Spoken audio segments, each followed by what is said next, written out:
তো ফ্রেন্ডস এখানে একটি আমি ফুল দেখেছি। তো ফ্রেন্ডস আমি এটা যদি আপনাকে দেখাই, তো ফ্রেন্ডস এখানে দেখতে পাচ্ছেন যে এই যে ফুলটা, এটা বাদাম গাছের সঙ্গেই এটা দেখতে পাচ্ছি। এটা সাদা ফুল দেখতে পাচ্ছেন, আর এই যে বাদাম গাছের ফুল, এই যে এরকম দেখতে, এই যে বাদাম গাছের ফুল।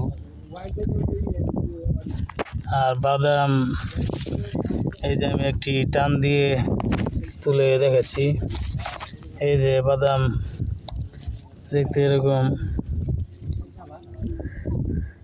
তো ফ্রেন্ডস আরও কিছু বাদাম আছে, এগুলো এখন তুলে তারপরে নিয়ে যাব। এই যে বাদাম তুলেছি ফ্রেন্ডস, সঙ্গে